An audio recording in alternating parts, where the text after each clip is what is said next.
Hello, everyone. You can say hello back. Hi. Thank you. My name's Chris. I am the founder of something called Tech on Toast. We sit between the operators, like you lovely people in the industry, and the suppliers, a bit like Matt here and our friends from Grateful who are sponsoring today. Thank you, Grateful, wherever you are. In the middle there, if you want to speak to Mason later, he'll explain exactly what they do. But before we do anything, can we just have a little ripple for our friends at Hawksmoor have set today up for us. Emma and her team have been working hard through the night to get ready, so we appreciate that, and to deliver this beautiful microphone to me that makes me look like something out of Match the Day in 1985. So thank you for that. So a little round of applause for the team here today. And we're going to have a chat about the future of employee experience, a subject close to everybody's heart who's ever worked in any kind of customer-facing business. How do we maintain our relationship with employees? How do we keep them in the business? What does culture look like? And we've got some very esteemed, a large panel today. I think it's the biggest panel I've ever run. But yeah, so please introduce yourselves, panel. We'll start with you, Kieran Dunn. Sorry. We'll start with Erica. Erica, introduce yourself. Where are you from and what do you do? I'm Erica. I'm the general manager here in Oxford, Liverpool. And I moved here actually with the company last year to open this site. I've been in England for about 11 years. And I have gotten into hospitality because I went into architecture and I hated it. And I realized I was going to spend my life on designing someone else's bathrooms. And I was like, I'm not doing that. And Mum is still very proud. And to the day at 35, she's asked me, when are you going back? Hi. Nice to meet you. Thank you, Erica. And it's nice for once, actually, on a panel to have a general manager involved, actually, because what we're talking about directly affects you and your team. So thank you for joining us today. Matthew? Oh, sorry, Claire next. My manners are so bad. Claire. Hello, I'm Claire. I work for a company called Whistlepucks. We are an urban act throwing venue.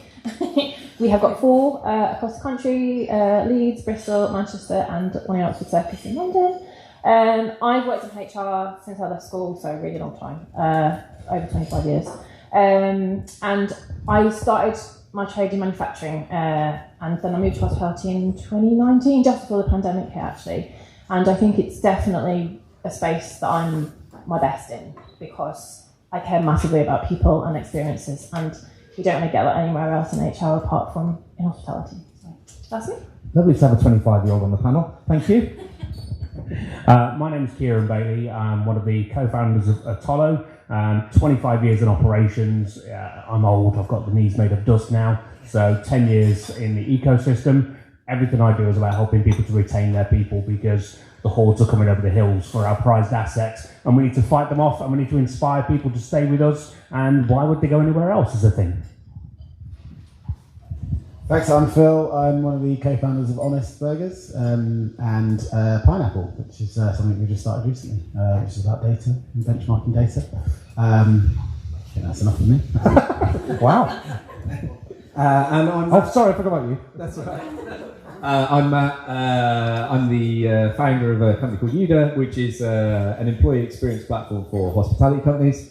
Which was born out of basically 15 years or so working as a consultant in the space and never quite managing to make anything work. And after about 15 years, I think I worked out why, which is what we're trying to do now. Brilliant, thank you all. And lovely to meet you all. And in the room, we've got a mixture of independent business owners, restaurant chains, suppliers. There's a really great mix of people here in Liverpool. I'm originally from the Wirral. Please don't swear at me. So I'm from, oh, good. So a fellow woolly, as we call them. I don't know. There we go. We've got a few. A few have crossed over the bridge. So, but yeah. So we're with Hawksmoor today because really we want to kind of bring the Liverpool industry together. Huge thank you today to Louise Kissack from the Liverpool Food Network, wherever you are, Lou. There you are at the back. Thanks, Lou. This is mostly Lou's network, right? I wouldn't say she owns the city, but you're getting Claire, getting there, Mayor Kissack, so thank you very much. So yeah, I hope the conversation is interesting for today. We're going to have a chat.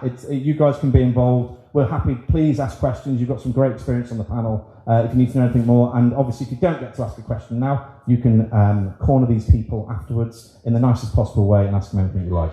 So we're going to start talking around the 3 pillars, I called it, around the future of employee experience.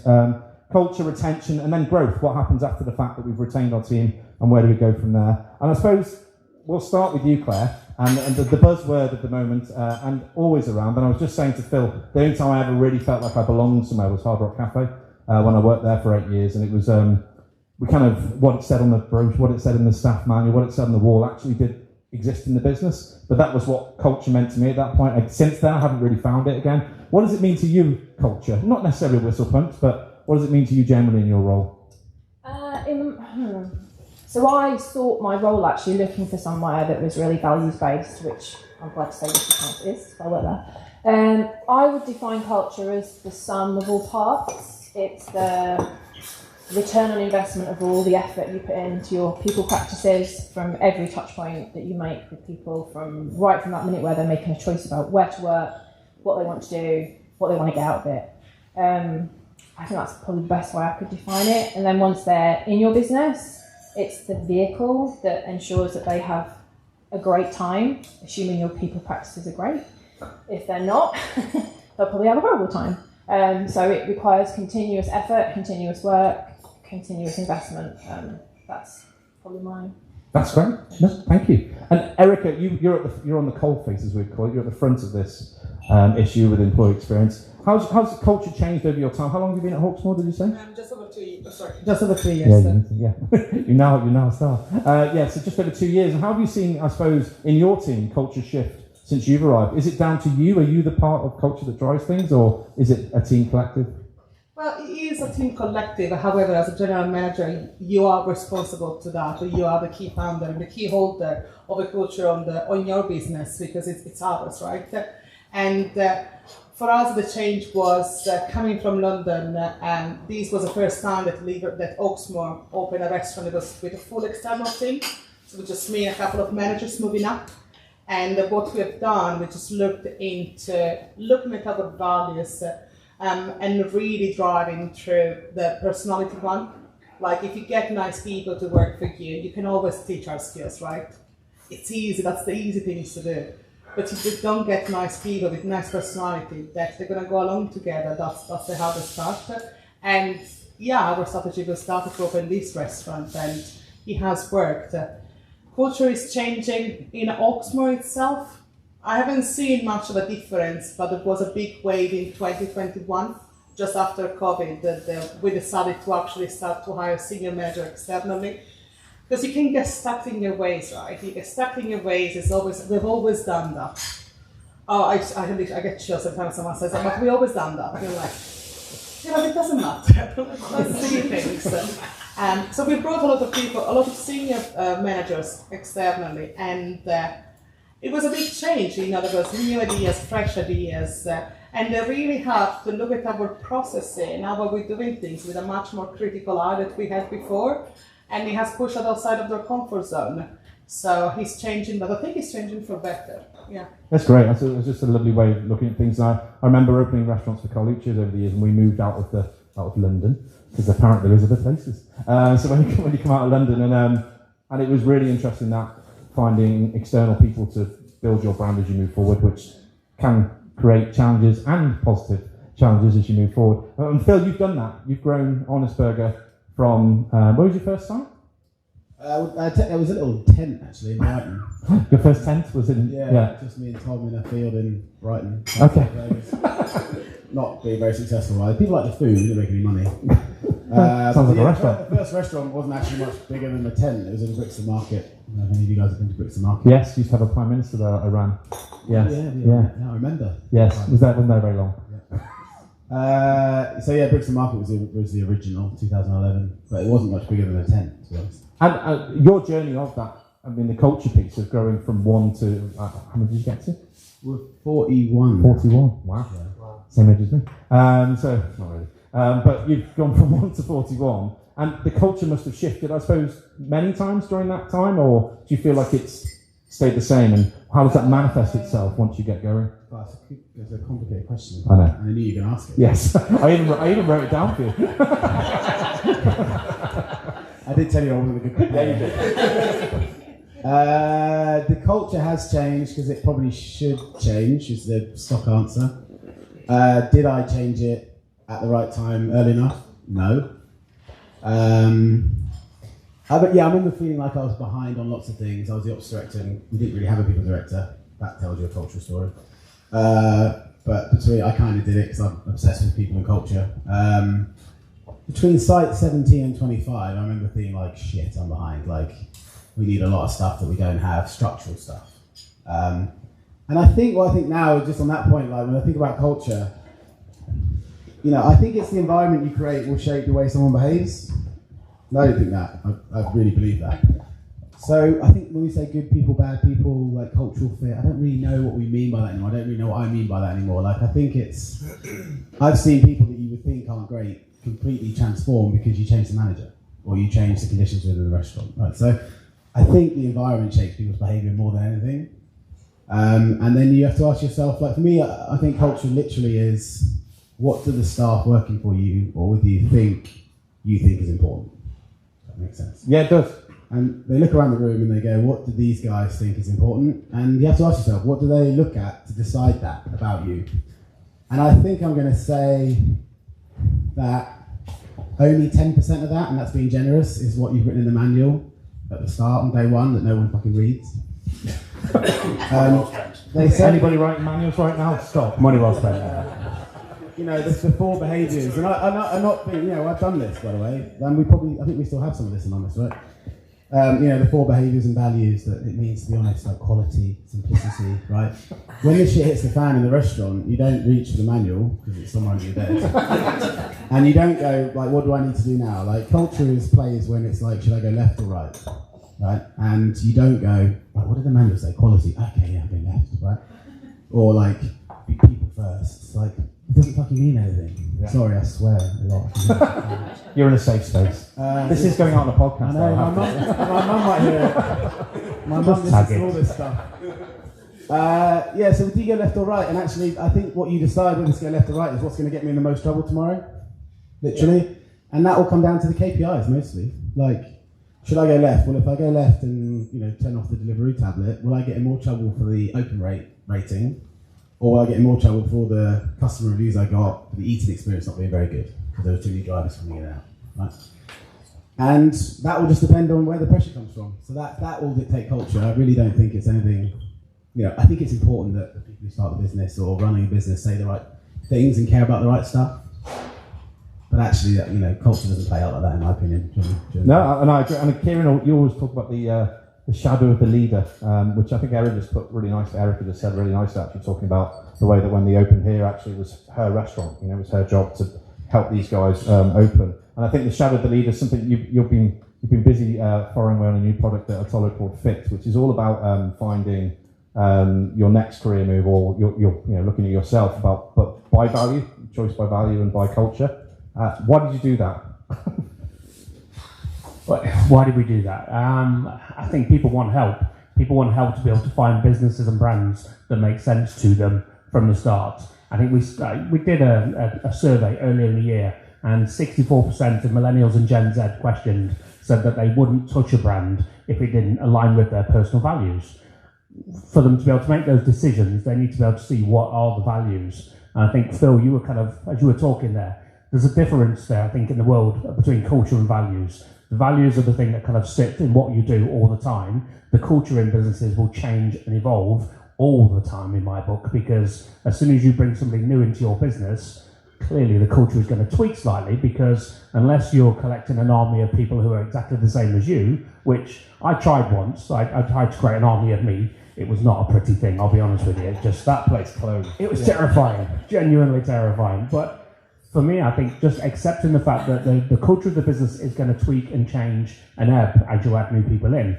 However, the core values of that business, people have, when they come in and they join, they have to be aligned with those. And if they're not, then they're not going to be happy, they're not going to be comfortable. I think back to, I was recruited to go and open a restaurant, and they spent ages talking me into this. And they talked about fresh food and everything was amazing, cooked from scratch. And I was like, cool, I'm on board with that. And my very first day in my induction, I did a little lap of the building.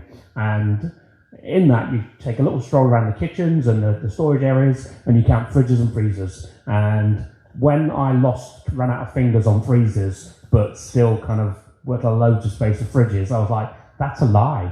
So straight away that they were misaligned, because they told me a different story, and they sold it really, really well. They were really persuasive. We want to try and take away that opportunity where people can just tell lies, and actually it's about the truth. So we've created this thing, Fit, where you can go on there, Fit by Atollo, fitbyatollo.com, go and have a look. And all brands should be looking and thinking, right, how do we tell the story of our core values, and how do we share that with the potential new employee coming through? That, for me, makes sense. So we're just kind of create a tool for them to be able to do that. And I think Phil wants to respond to me. Bring it, Phil. I stole the mic from Matt. Sorry, we know. Saw it. Don't worry, it's your turn. You just reminded me that I learned a fancy word recently, and it's incongruence. And everyone might know that word. It's a fancy word, though. No, you just said I totally agree with what you just said. So it wasn't a rebuttal coming away from this. It was it's the idea that like there is. I don't know if the values aren't as in like the values can be anything. The problem the problem I found in my experience with culture is when there's a difference, exactly what you said, between what you're saying and what they get every day. Incongruence. It's a good word. It's a great word. I can't spell it, but Matt might be able to. That's when people lose it. Like I think you can say to someone like, I'll give you the mic in a second. I think you can say to someone, we're going to serve frozen food. We don't give a shit about this and that and the planet. Like, and then if you back it up, I think that's less of a problem than saying you do and then don't. Yeah. Cheers, Phil. I love it that you thought your mum might be listening, so you moved from effing to incongruence. She may well be when the podcast goes back. I think my perspective. I think there's for me what culture is what you need to know. I didn't even ask you, but carry on. I've got the mic now. It's a good question, though, Chris. So everyone's got an opinion. What you need to notice, think, feel, and do in order to fit in and be accepted by the group. And as the sort of slight outsider on the panel, because I've worked with lots of hospitality brands, but I also got to work with some biotechs and banks and all sorts of things. I think there's a really interesting dynamic in hospitality. So, in my opinion, when Phil starts in Brixton, there's 4 influences on the culture of that business. There's his personality, his values, his behaviour, Tom's personality, values, behaviour, and actually. I think Phil speaks with a lot of humility. If you walked around the business, you'd still notice lots of traits that Phil and Tom have that show up in the experience. I work with a biopharma company that's 250 years old. It still carries some of the characteristics of its founder. Like it does persist for a long time. The second thing for me is events. Stuff happens, you respond to it. If it works, you tend to stick with it. The more it seems to work, the more ingrained it becomes in your culture. The third thing is what I would call a meta culture. We won't go down that rabbit hole. But the fourth thing is the system or context in which you work. And what I think is really interesting is when you start a hospitality business, like a classic founder-led hospitality business, the dominant influence on your culture to start with is the personality and behaviour of the founder.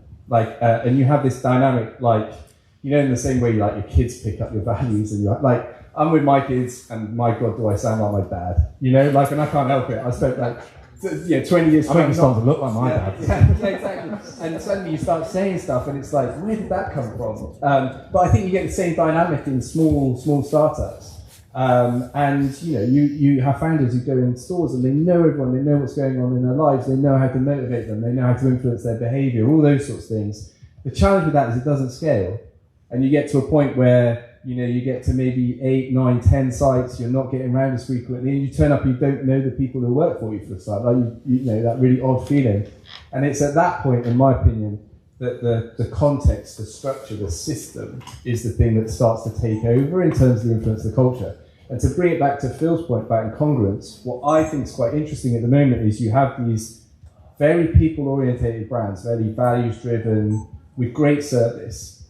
But you get that inflection point where the system starts to be the more dominant influence on the culture. And if you put in the wrong system, you kill off the thing that made that business special in the first place. If you adopt, standard, big brand KPI type stuff, that's what starts to drive. And the bigger you get, the more you kill the thing that made you special in the first place. Love that. So if I summarise culture, is it basically do what you said you were going to do? I think you've got 2 problems to solve. Culture. Nope. No, it's not. Yeah. Politely, no. Culture. You're being incongruent. No, I'm politely rebutting you now. You've got 2 problems you need to solve. How do you make your team work together effectively, and how do you engage effectively with the outside world? Right, and that will drive the answer to that is your culture. You need to work out those 2 things. And the interesting thing about culture is the more something works, the more it drops out of your consciousness. It's a bit like, you know, when you learn to drive a car, you're very conscious of all the foot on the pedal bits to start, and then the more confident you get, the more it works. You forget about that and you start focusing. And it's the same with culture. So what would be a good example from simplicity, right? Simplicity and Honest, in my opinion, is driven by events, right? If you've been to Brixton Market, you've seen the original Honest. It's what, the size of about, to the end of the counter? Yeah, like the space was that. Yeah. And so you didn't have space for a coffee machine or desserts. So you didn't serve coffee machines, you didn't serve coffee and desserts, and yet you had a queue that was a mile around the market to get in. It's like, we don't need to do it. And that value, which actually is quite meaningful in Honest, like if it still rings true, that's because you did something and it worked and it's kept working. And as Erica was saying, I think the interesting thing is, you don't know which aspects of your culture you need to stick with and which ones you need to grow and evolve, because you can't. I see some organisations get into real difficulties because they turn their culture into like a relic. You know, like, we mustn't change this. It's always been, and if it's no longer appropriate to how you make the team work together effectively, it's no longer appropriate to your customers, you're going to need to evolve it. Change it. Yeah, Evolve it. I think I'm not even getting into it with you. It's got culture's contextually relevant, right? You've got to find a way of working and a way of managing your teams that fits the context in which you're operating. Thank you. Right, good. And I think So no. Yeah. So, and we mentioned pineapple before. I just want to trot out some stats that I've been taking off LinkedIn because I watch, and I'm going to run them to Erica and Claire. This is to you two. So basically, so as Phil mentioned, he's got him and a group of friends have formed Pineapple. Abby Dunn is in the corner. Then hi, Abby. Yeah. Yeah, just you can book in through HubSpot. Book in afterwards. Kind of said this doesn't work for the podcast. Audience interaction. Anyway, so average length of employment for back at house team members, 14 months. What do you think, Erica? Sound about right? So just over a year, your average team members hanging around in the kitchen. Yeah, it does sound about right, and I think it sounds about right because if you think about London, I don't know the stats for Liverpool, but the search for chef jobs are doing this about 20 to 30% every year. Oh, okay. So if there is a constant, the grass is always greener. It is a 14 months. What we see though is after 6 months they come back. Ah, Yeah, I like so they that. have a high return rate. Is that the same? Oh, Whistlepunk's slightly different, right? Because your kitchen is less kitcheny. Yeah, so we You do a pizza. and Yeah. we're just expanding that a little bit to sharing platters. So yeah, we don't really have that. Let me find one for you. Annual employee turnover is 88.6%. In effect, we lose a whole team, just under a whole team once a year. Is that about right? Am I saying that right? Yes. I was shocked by that. That seems quite high, but again, we're a bit different at Whistlepunk. So the roles that we have in terms of front of house, the hosting role, the bar, the instructor role is very unique. We do not struggle to recruit. It's an amazing job. I'm in awe of our instructors every day. Our experience in actoring, if you've ever been actoring, you may have been to a more... If you haven't, you should try it. You haven't, you should try Yeah. but ours is different and it's instructor-led, so you come into a very immersive experience. So our instructors own 70 minutes of your life to give you something really cool and awesome. So it's quite unique in it as a job. To talk about retention, we're at about 36% at the minute. We have lost quite a few people, and I think, to touch on Erica's point, it was probably necessary. As we're growing, we're doing things differently, we're expecting more, wanting things done differently, and people either will get on the bus with that or it won't be for them and they'll move on. So we're definitely at that crossroads at the moment, and thankfully coming out the other side of it. But one thing that our job does do is we don't struggle as people want to come back. So I've just launched a bit of we call it a bounce back, which I'm in trouble for because that's negative in actoring because it means you're actually back in the face. Kind of work. Yeah, they told me to think of another name, but I'm sticking with it. And it's allowed people that have left to go on to do something, far more in tune with their career aspirations. We've had someone who's been training to be a psychologist, a counsellor, but they love the time they had at Whistlepunks, which speaks a lot about who we are as a place to work. It's allowing them to come back to us on a very casual basis and just run a lane because they're trained. And we've saved time and energy in that training. A training to be an instructor can take about 50 hours. It's quite intensive for us. So I was like, okay, we've got a problem here. we're heading into Christmas, it's really busy. We haven't got the lead time to recruit people and train them up. So, and it's been amazing. We've had about 70% of people who've left in the last 6 months have signed up to this scheme with us. So I think that really That's great. I mean, volumes for us. and I only have got one other stat I want to share with you two in particular. Actually, then I'll get to the gentleman. But teams stay together as a whole for an average of 9 months, which I thought was a really interesting stat, purely because when I was area managing, just the purple patch I used to call it, where you used to have people together for a period of time, you would definitely see success. Even if you had one or two people who weren't as great as the other 10 or whatever in that team, you would definitely see success if you could keep them. It's like a football team. The longer you can keep them together, the more they get to know each other. Is that something you experience as well, Erica, in your role? I mean, it sounds like not long. Like I would think that they do stay together for longer. But touching up on what Claire was saying, like it's knowing what your team wants. You're always going to have the people who are going to stay for longer, right? And then you have the people who are going to stay for 6 months because they're going to travel for 6 months. And then you know that from September to February they stay with you. And that's what you need the most. And then they just go for the summer and they're traveling. So maybe like having teams moving that much between, let's say like a core and a super core, that impacts the stat. But our team, they do stay. I mean, they do move between the sides. They don't stay maybe on the same Yeah, side. now we're getting into it. They like that a lot. Yeah. But, it must be a shock for us, that, yeah. Yeah, I mean, in London, actually, that was quite a common. The 9 month thing, I would say, for a team when I was working in London was quite similar. But I found the regions very different. So Liverpool, Leeds, Manchester. I found you got a lot more loyalty up here. Go the north.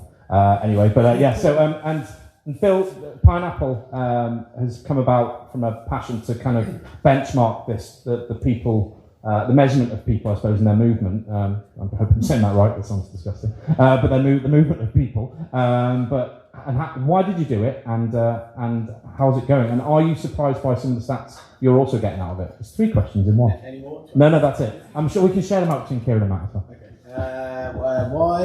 Why? Because I mean, like I think a lot of cool things. If it's going to be a cool thing, there wasn't some big mission really. Like, I have obsessed about people and culture for a while, and like Matt says, I've had with varying degrees of success. I'm not a data guy by sort of natural disposition. Like I'm a bit more of a gut feel kind of guy, and I'm fine with that. But I'm learning. I think data is really important to start with, and kind of test your gut. Me and Matt have coined this phrase, so test your gut. Don't just trust it all the time.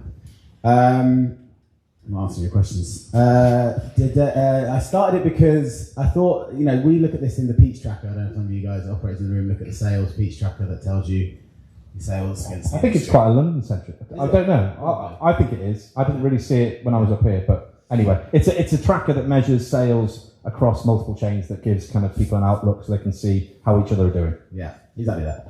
And I thought, you know what, this chap Will Fraser, who's part of the team as well, one of the co-founders, he's an ex-rugby player, and was asking me about a few bits around his culture consultancy he's got. And I said, I think the industry, if we're going to really move the conversation on, and I just wanted to try something different, I guess. It's like, let's give the industry a benchmark. No one's ever done it before. I know why now, because people metrics are really complicated. There's often a reason why people don't do things. Yeah. But I think we've got it. I mean, look, we're working through it right in the next 3 months as a bit of a test and learn phase for us, and we're getting lots of data in, and don't think it's going to change too much, but you never know, right? But I really felt like it'd be valuable for people to understand, like, there's an industry staff retention number, where do I sit? I'm not kidding myself, I don't think we're kidding ourselves, and that's probably 10 to 15% really of the conversation, and that is like, does that help you decide where you might spend time or allocate some funds or a budget? And that for me is like, it's not a nice thing to admit out loud, but if we think there's an issue and we want to change culture and the sort of tone around hospitality out there, then I think it starts in the boardroom and in budgets. I think we have to infiltrate that rather than on, dare I say, quite fluffy posts on LinkedIn. Did you hear me say, yeah? I'm just getting a bit bored of people posting stuff like, you're amazing and you can do anything on fucking LinkedIn. It's like, actually... But you are fair. You are amazing. I just think like we need to give people teams a bit more of some weapons, to stand in an exec room, to talk to an FD and say, give me some budget for this. And it's tough because there's a lag. Like, you can turn a marketing campaign on and see the bad benefits in a week, right? With people, I think what we know about people is you do something and maybe 3-6 months later you'll see the effects of that, good or bad. And Matt has been drilling into me for months now about, we don't hypothesize enough in this industry. We don't say we're going to do this, we're going to see the impact it had, and then we're going to take a decision. We kind of do stuff and we kind of hope a little bit. Yeah.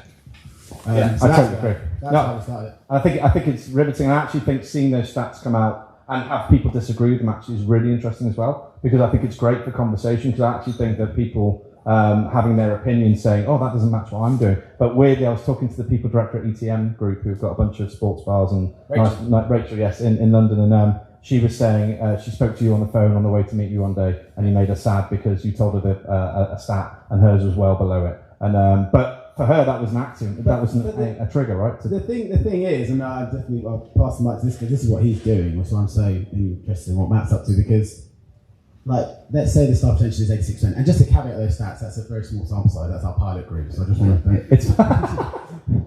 It's getting bigger very quickly, I think. What's my point? What was I going to say? It really, if it's 80%, that doesn't. What's the right number? That's the number, and it gives you some insight, which I think is really what I can gather. Not many people have done before, which is great. I think we're shining a light on something for the first time, but really, the sexier conversation comes when you go, well, actually, 90% is better for turnover. It's better that we lose more people, maybe, in your business, in this area, in that town, in that type of business, or is 30% the right number? And that's where you have to start correlating these quite high-level insights that we're going to provide people with stuff like, team stability is probably our best example of that team stability stat is quite low, but I don't think it's not a case of let's just make that number as high as possible, because I say in your Carluccio's days, and certainly with Honest, I know that there's a point in time where a team's been together too long. Yes. Right?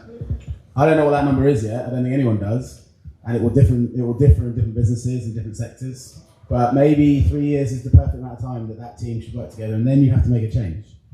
Do you know? So we don't know that bit. So when we start correlating it with output performance metrics like sales, maybe. Yeah, I think I remember James Brown telling me from Brewdog that they offered employees money at one point to leave. To leave, yeah.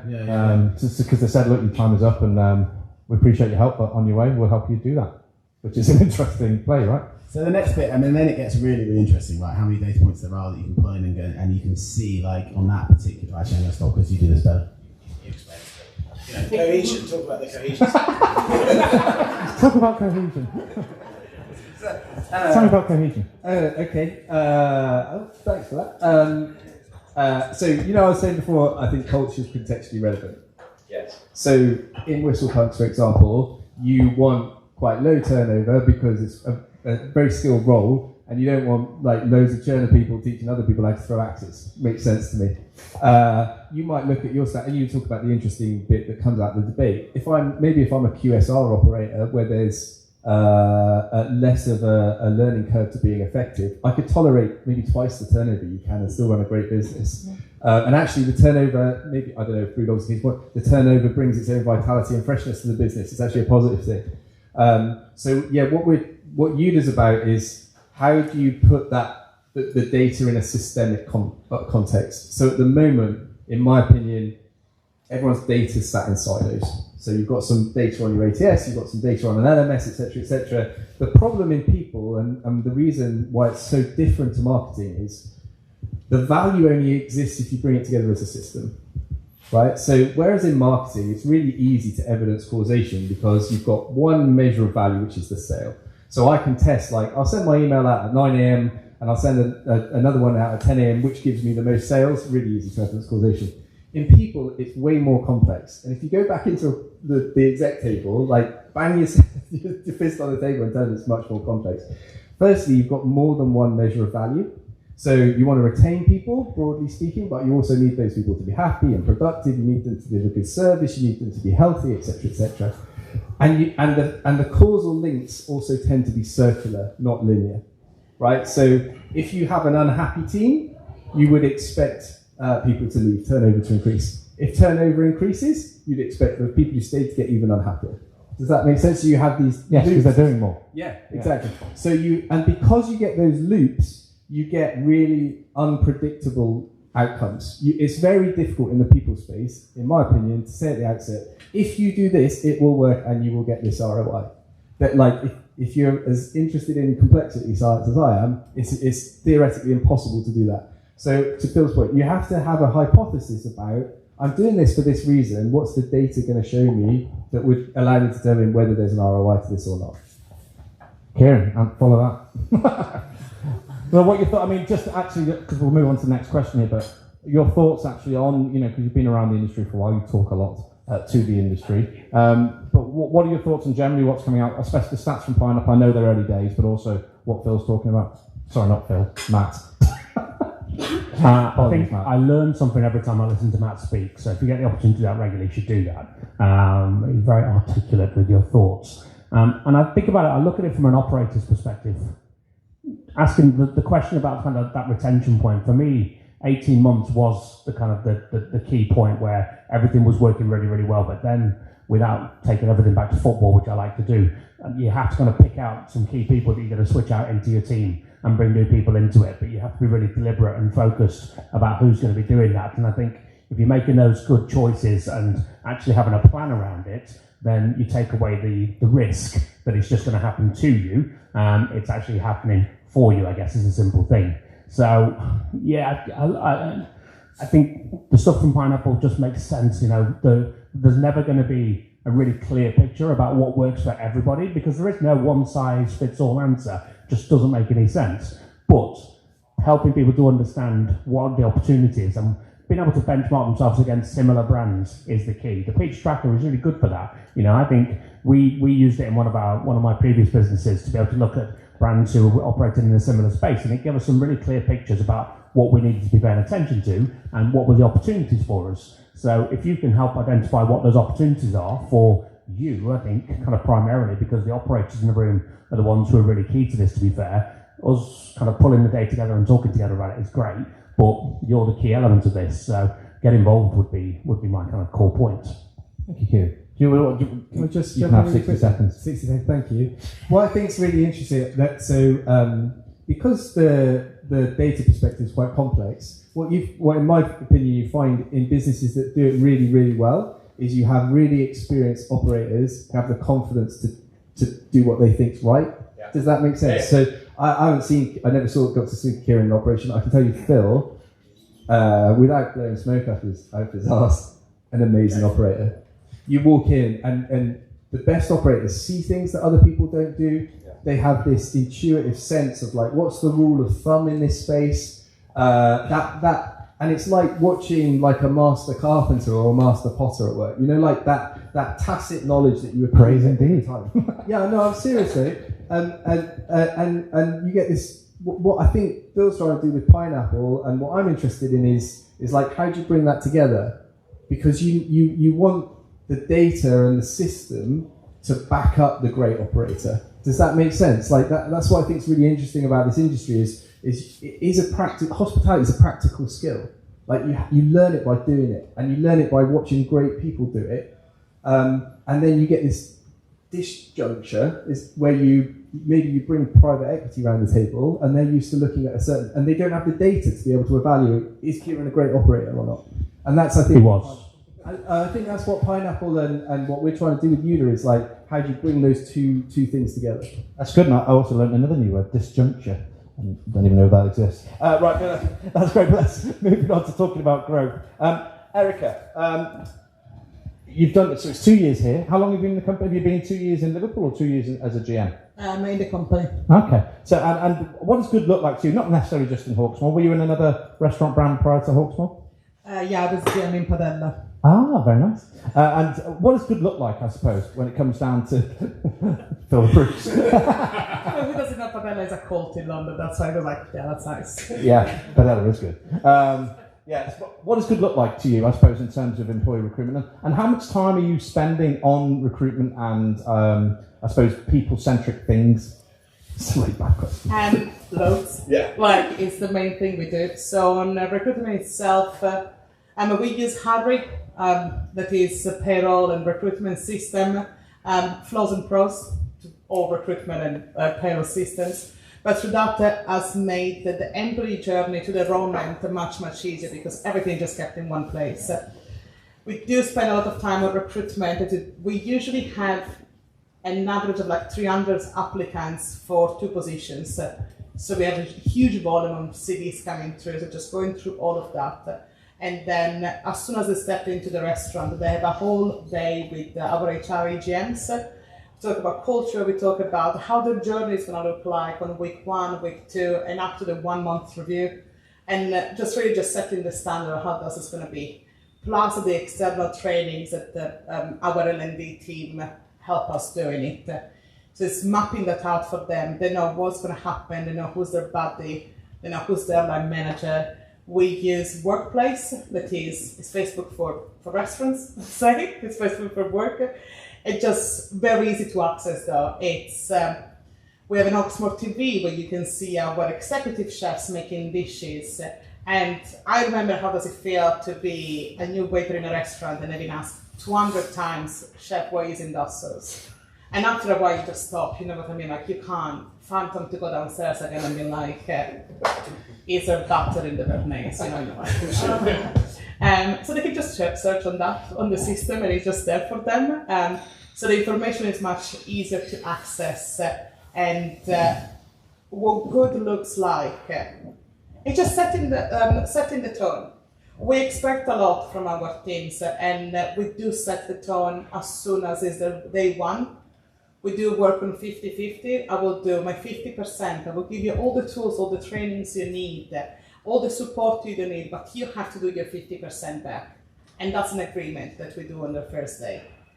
If you, after day 2, you realize that you don't want to do your 50%, that's absolutely fine. We want people to be happy, right? So just be happy somewhere else. It's okay. There's no hard feelings about it. It's all I am not going to 60%. Yeah. But it's fine, you know, like it's, I think someone else said that it is culture saying, doing what you say you're gonna do. For an extent, sometimes it's like that as well. Like, you want to be what you say in your label, right? You're just kind of like, in the recruitment phase, you're selling yourself. You're like, we're great. We have all of these cute things, and we have drinks, and we do that. But you have to balance that with all the tools that you need to give them. So that's what good looks like. I think it's really, especially like in the independent business as well, you kind of underestimate how much time is spent on people generally. Just the fact that hiring them, looking after them, keeping them, paying them, all the other frills and spills that come with it. And Claire, performance management is something that we end up getting into, I suppose, for in our 50%. We have to, I love that, I'm going to quote you a lot now. In our 50%, we have to focus on performance management. What is that in terms of looking good again? What does good look like with performance management with your team? I know you've been through a lot over the last year, managing that process and putting that process in. Yeah. What does good look like to you? Let me articulate this in my head properly. So yeah, when I joined, Whistlepunks has got a real essence about it, which when I joined I was really passionate to hold on to, but in that had to come standards, upping those standards massively whilst not losing sight of the essence of who we are. I think we went through a huge change. We moved venues from a very small, rugged, under the arches in Vauxhall venue, which was, you went very, just come in, chuck an axe, buy a can of Coke and go home, to now there's a bar, there's a whole service element to this, there's a whole other dimension, and we just plonked the same people into Oxford Circus and went, crack on. And they didn't crack on very well, to be honest, because they just wanted to teach people how to throw axes. So that's been quite the journey. I think one thing that I've really leaned into and accepted as part of our workforce is there'll always be this transient nature of hospitality. There are people that are always passing through. So I take a real sense of responsibility in what do they need from us? What can we give them that will set them up for something that they really want in life later on? I launched a program we've done. It's a behaviours framework. It's far too corporate language for us, so I've called it punk principles. We all know why we come to work, we all know what we're here to do, but what will separate us from the rest in terms of us as a business and individual performance is the how we go about doing it. So that's been a real great thing to launch in the business that people really latched onto. We use it now in all our quarterly reviews. On the onboarding aspect, we do the same. I have exactly the same. I'm giving you all this stuff, you've got my time, you've got this framework, you've got this training, but you need to meet me halfway. And we check in at 1 month, 8 weeks, and now probation review. We've the same conversation really around this place is a great place to work, but it's not great for everyone, and we're fine with that. You can only make that choice. what else have we done? I launched, so in that transient demographic, if you want to call them that, we launched a thing called Great to Greater, which was all about like what are the things in life that will separate you, that will really kind of give you the skills to go forth and be awesome. I hate that word, just I like my kids. So we focused on some core behaviours around gratitude, respect, owning things, accountability, empathy, and they've really worked, and like they come to life every day at Whistlepunks. I do see, like as Phil said, it's that when the shit's hitting the fan, what decision am I going to make that's going to make or break it? And you know, that what decision you might make one day based on one customer might be very different the next, but as long as the right one's made, I'm always saying to people, like, you can make the wrong decision and learn from it. That's all I ask them you to do. Like, I say that to all my managers. We've got 2 amazing managers in our venues. We've got 2 others that are in learning. Good for them. I hope their 50% is up to date. But you know, I think as long as we make the right decision for the business overall. I heard something yesterday that was, I'm audible in a book at the minute, and it's brilliant. And the mantra they brought in was shipmate, self. And I thought, if you bring that, like, so it's thinking team, like business, team, myself. And I think if you bring that to like all decisions you're making collectively, I think that's a really good way to look at things. Over to my shipmate then, which is good. And Kieran, I suppose it's really interesting hearing Eric and Claire talking about their businesses from different points of view, actually. One from a head office point of view, I suppose, which I know Whistlepunks is very much in the accessory arena. But it's really interesting to hear their views. And what levers are there to pull, I suppose, quick wins for employee experience in 2023, 24? What can people kind of grab straight away? I was interested, I didn't ask about, I know you're going to talk about mentoring probably, but I didn't ask about mentoring with Erica. Have you had a great mentor through your career? Is there someone who's kind of helped you, or are you just a cool person who's just good at what you do? Well, of course. I kind of led you down that one. No, I've been actually really lucky. Since I moved to London, I had, and I still have a really close relationship with my first ever manager when I was at the Royal Academy of Arts, and she's incredible. And then in Oxford, we do have mentorship. So I am very lucky that and Louisa, who's our London director, is my mentor, and she's incredible. And I speak to her once a month. Yeah. Love that. There you go, Kieran. I couldn't set you up better. No, I appreciate that. But I'll go back to something Claire was talking about there first. Of your rockstar managers, I know one of Claire's rockstar managers, and he is. I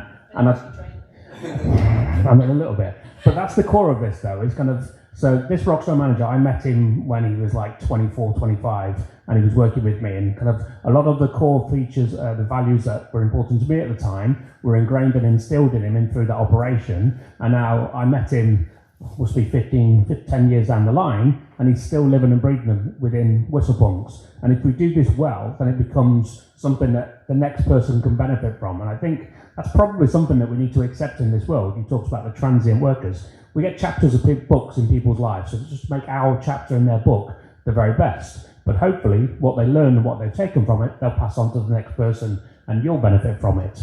What are the levers that we can pull? They're no different today than they were when you were in operations 35 years ago. He's not that old. It's a little harsh. He looks that old, dresses like his dad. But the levers aren't that different, you know.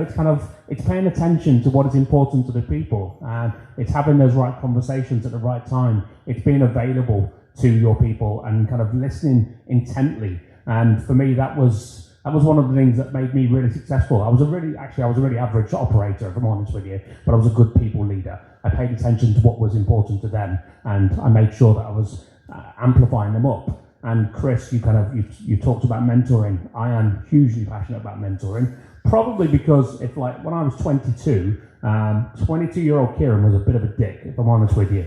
Wasn't amazing, but if you had a great mentor at that point, my career probably would have gone a lot faster, and I would have achieved much more, much sooner. I didn't have that. It wasn't available to me because I didn't believe that mentors were for people like me. Mentors and mentees are for everybody, is the simple answer, and I think there's not a single person in this room who wouldn't be an amazing mentor to somebody. I absolutely guarantee you of that, because mentoring isn't just about the CEO exec team, the big dusty old person who's been around forever and a day. being able to impart their knowledge and wisdom. It's not about that. It's about the knowledge and wisdom that every single person's got.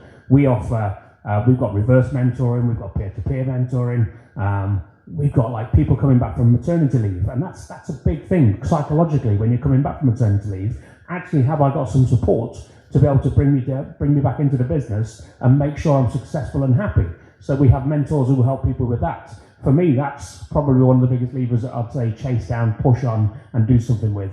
But listen, primarily, listen to your people. Thank you, Keir. Yeah, I think mentoring happens all the time, right? I think it's just something that's always happened, but people don't officialise it, I suppose, if that's a word. Officialise? Yeah, I don't know. Not a word. That is not a word. So we're moving quickly on. Matt, Bill, you've made yourself the tech person on the panel. So yeah, and you speak like one. In 2023, we're building bots. There's AI doing our jobs for us. There's all these scary things going on, and it baffles me entirely. But are there any quick wins that I suppose anyone in the room can get from what's going on right now, particularly with people in terms of tech? There are, but I think you need to be a bit careful about it. So there definitely are things you can get quick wins from.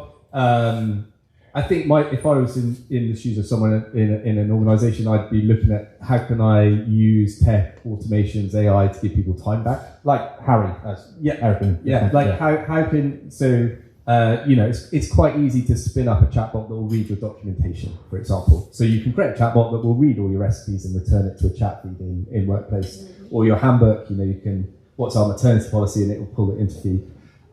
So there are some things you can do that actually have a big benefit to people. I guess my note of caution is, I don't know if it's still the case, like when I was 18, 19, Saturday night where I grew up, like you'd have those people with like the souped up Citroen Saxo, like a 19-year-old boy who'd, dropped the suspension, put some fat wheels on it, drilled a hole in their exhaust, all that sort of thing, put racing seats in.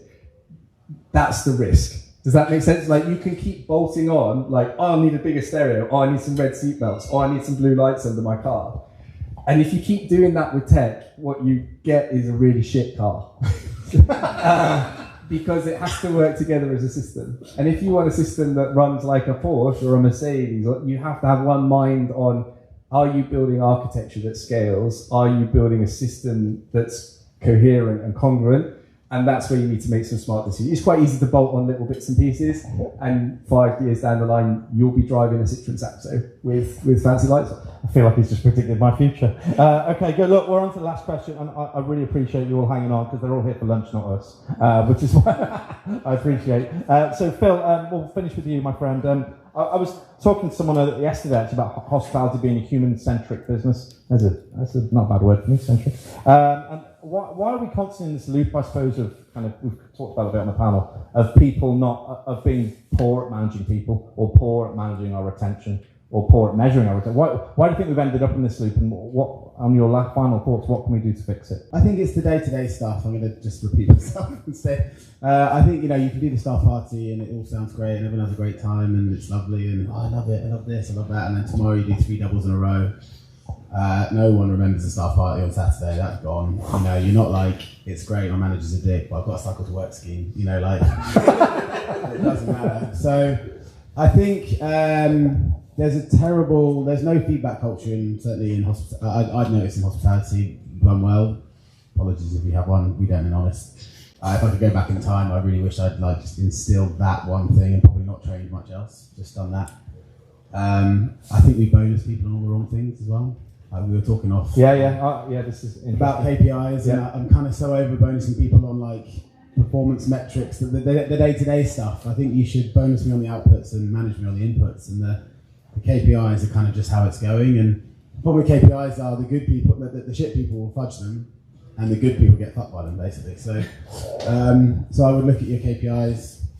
Bonusing, I think we bonus things in the wrong way as well. There is this thing called loss aversion. I'm really into behavioural science at the moment. I'm studying behavioural science. Sound a bit like Matt here. Yeah, well, he got me into it.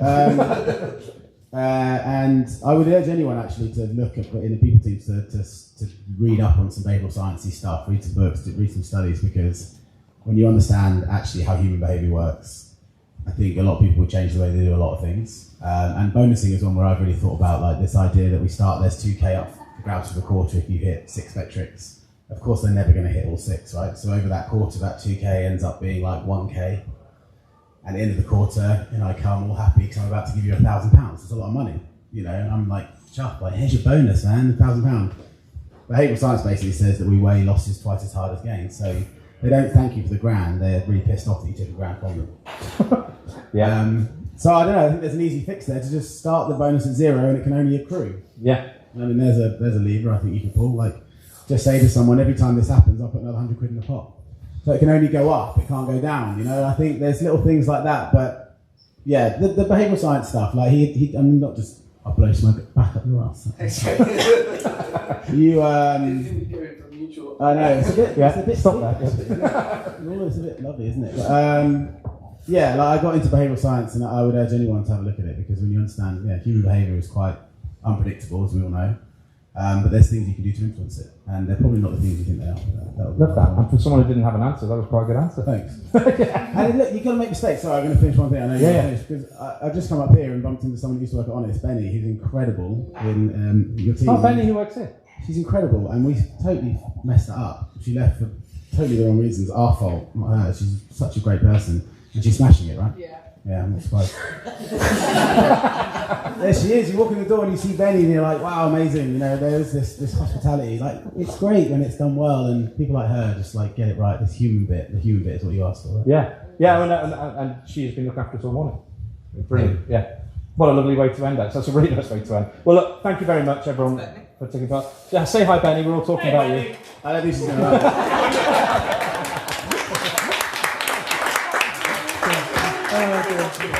Totally weirded Benny It's out like you there. did plan that. That's very good. So look, thank you very much. Claire from Whistle Punks, thank you. Little ripple. Erica obviously from Hawksmoor Liverpool. We wish you all the best and thank you very much for hosting us today and for stepping into the panel. You've been a legend. Thank you very much. Kieran from 17 different limited companies, namely Atollo at the moment. Thank you very much. Mr. Eels himself, all the way from Honestburger, now missing Benny. Thank you very much. And Matt, thank you very much. I think we podcast a lot, right? We should keep doing this. I think it's our third one. Matt Grimshaw from UDA, if you need big words, speak to him. That's it. Grab 5 minutes, go and get a refreshment break, as they call it, and your food will be out soon enough. I think we're going to post the food in the middle of the room there, so you guys just need to move out a little bit. But thanks for listening, and this will be out on Spotify at some point soon. Thank you.